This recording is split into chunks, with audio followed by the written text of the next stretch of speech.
Karen, the Warped Spinster here. Thank you for spending some time with me today. I'm all about Christmas and the holidays today for those who celebrate Christmas. This particular first one could very easily be seasonal. This is Dylan's Wreath, which all of you have if you signed up for my newsletter, which you can do at the bottom of any page on my website, and all my links are down below in the description. So if you didn't get this pattern, I'm not linking to it from here. You need to go and subscribe to my newsletter if you want the pattern. So this is Dylan's Wreath, and the pattern cover has it in very different colors. And it's a set color palette. So it has a green color, and then peaches here, and then just a smaller print up here for the berries. So this might look quite different. And for Christmas, I thought that I would do it in scraps because I have so many Christmas scraps. That's a whole other story. And this is just the same as the pattern, except that you are substituting, you've got green here, you're substituting red for the peach, and then for the berries, you're using gold. And you are using scraps instead of looking at the fabric requirements. So I went through and pulled out the number of scraps of each color that you will need in order to make one block scrappy. Now there are lots of 2.5 inch squares here, so if you have a lot of those, then this is a place where you can use that. And I will post a photo of this down in the description so you can figure out how many you'll need. Now, this is a single block, and it's a good size block. You can't even see all of it in frame here. It is a 20 inch block, so it's good size. This would be good just as a table mat, wall hanging, just on its own, which is why I did notes for just one block.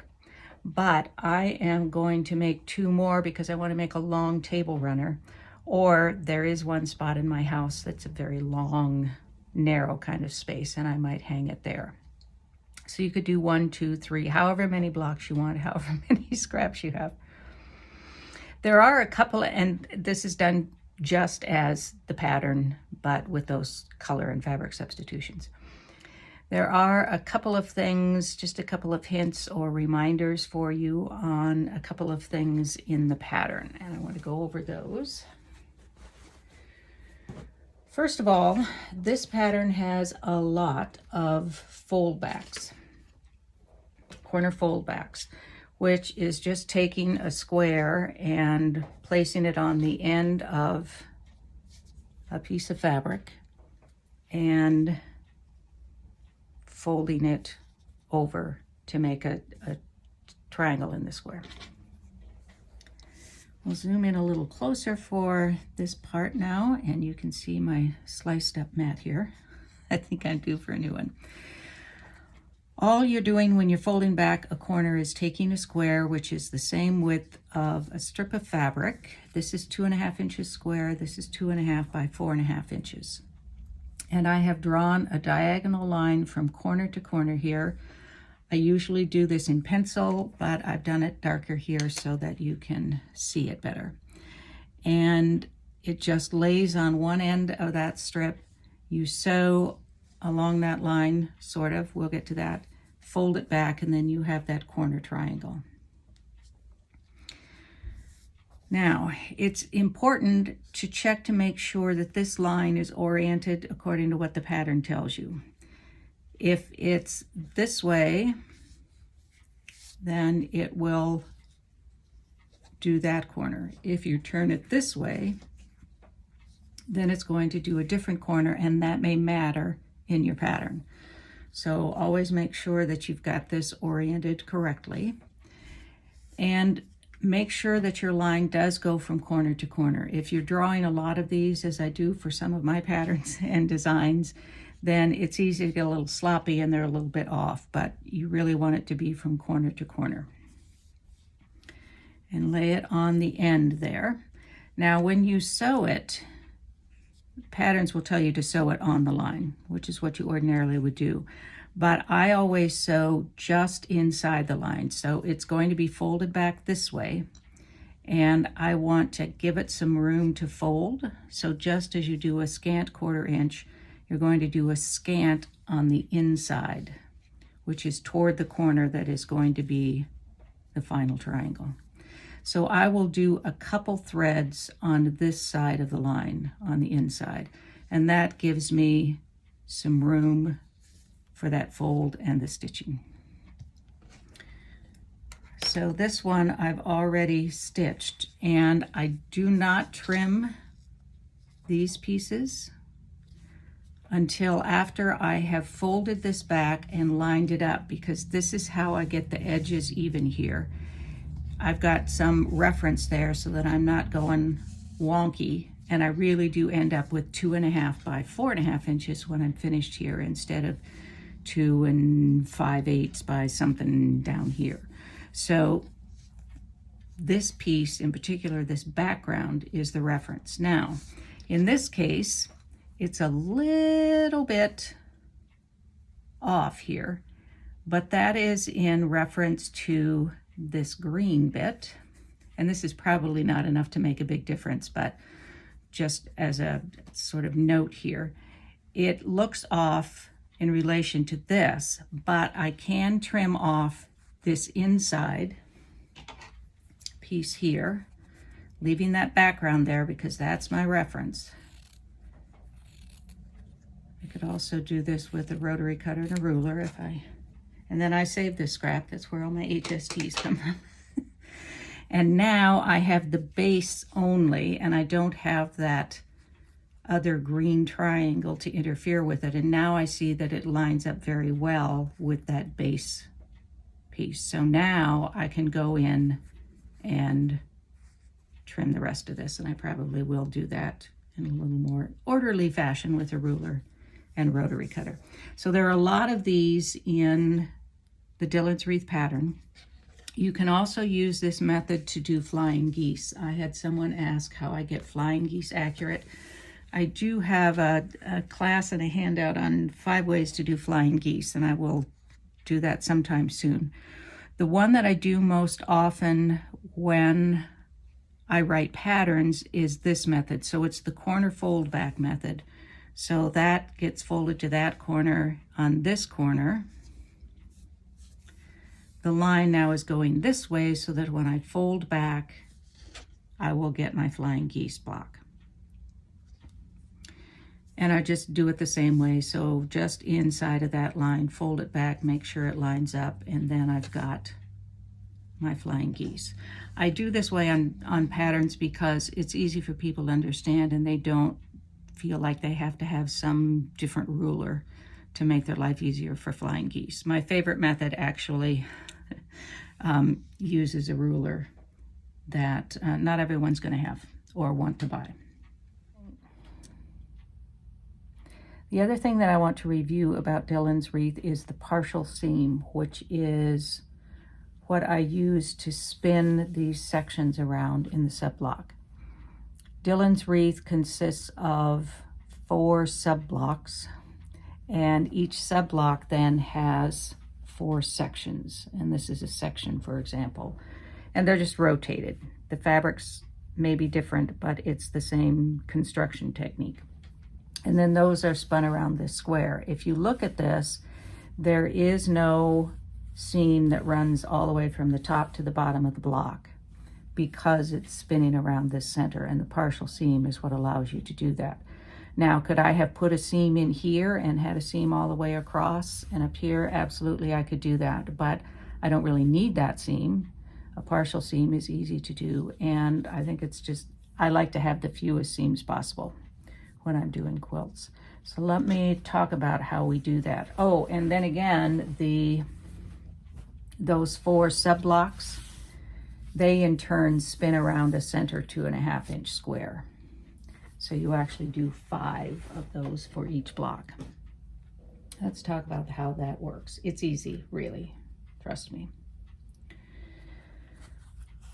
This is going to be a fill-in for one of the sections. So we're spinning it around a berry. This is just 1/4 of the block that we're spinning around here. So this is your section, and this is your 2.5 inch berry square. So we want to put the square down here where its final position is going to be. So we'll put that on the end here, and we're not doing the whole triangle thing. I'm going to sew a seam here, but I'm not going to complete the seam. I'm going to stop about maybe 1 inch from the end here.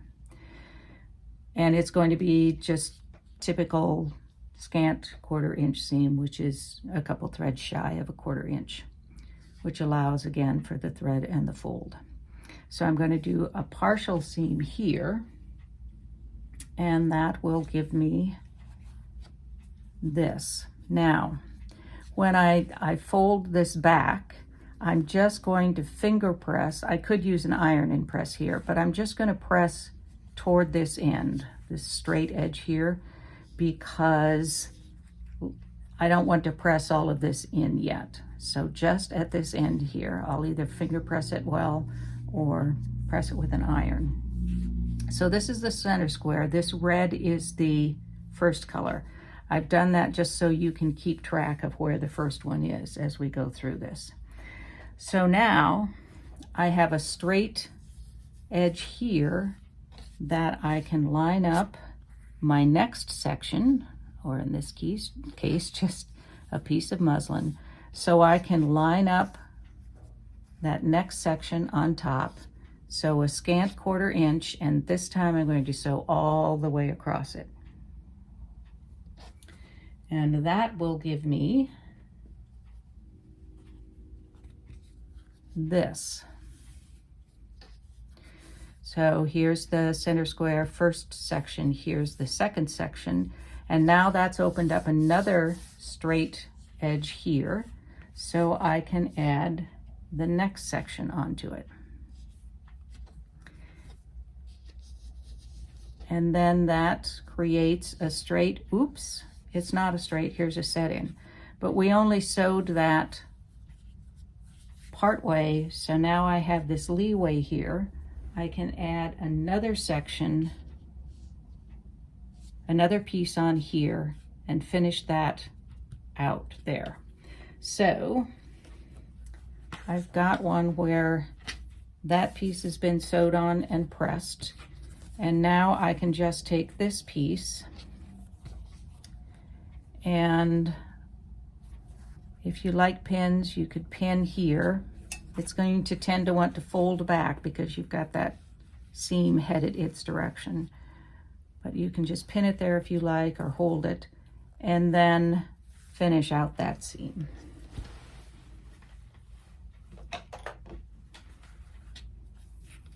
This is still going to be flipping in the wind there.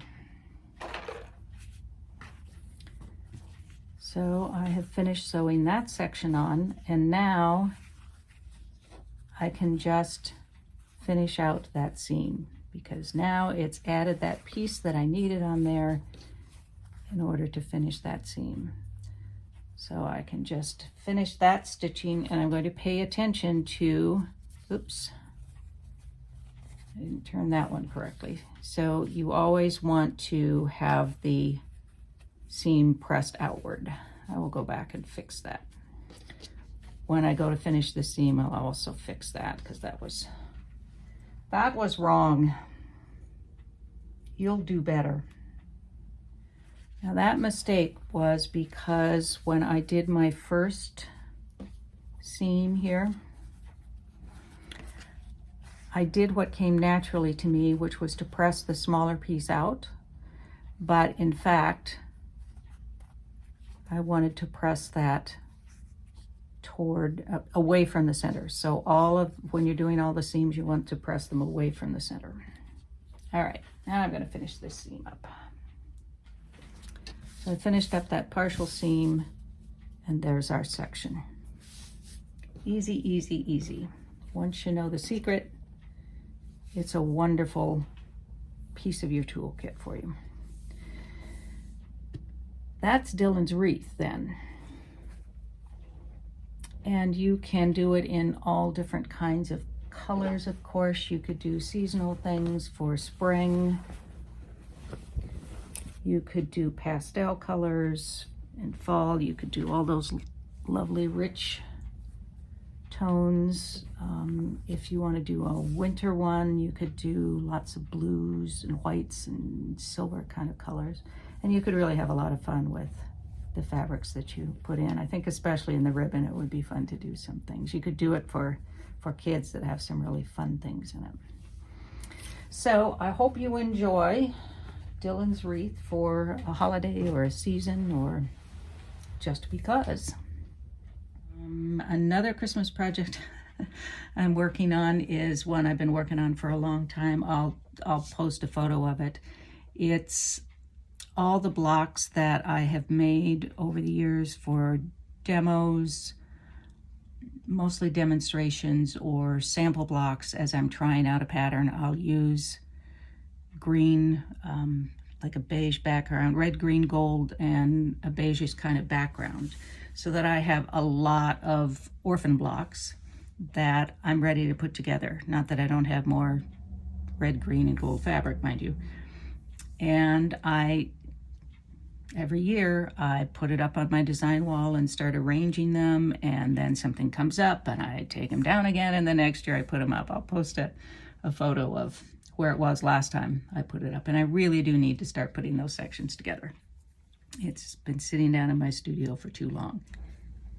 Finally, I want to talk about an applique pattern that I designed years ago, 20 years ago, 18 years ago, I guess maybe. This is my Jingle Bells pattern, and I have this here on a table runner, and there's another one on the other end of the table runner. And I really like this pattern. I liked it so much that I also put it on a long sleeve t-shirt. And you can see that here I've done, actually by hand, a blanket stitch or buttonhole stitch around them. And I really like that with this plaid and more vintage kind of fabrics, toned fabrics, traditional fabrics. And then I did a satin stitch. You will do a better satin stitch than I appear to have done here on this one with a little brighter tone here. I am going to provide you with that pattern, and there will be a link down in the description. Just wanted you to have an extra little holiday thing. I just ran across this. I was going through my closet, changing the seasons, and I found that t-shirt, and I thought, I really like this pattern. I want to share that again. It's been a long time since it's been out of the archives, so I will put a link to that Jingle Bells pattern down in the description. I think that's it for today. I will see you on Sunday for another challenge. We have 2 more weeks left in the challenge. Don't know what I'll do then. Next Wednesday, I've got some more 2.5-inch square things for you. Well, as always, see how it goes. So in the meantime, be well, be happy, be quilting. Peace out.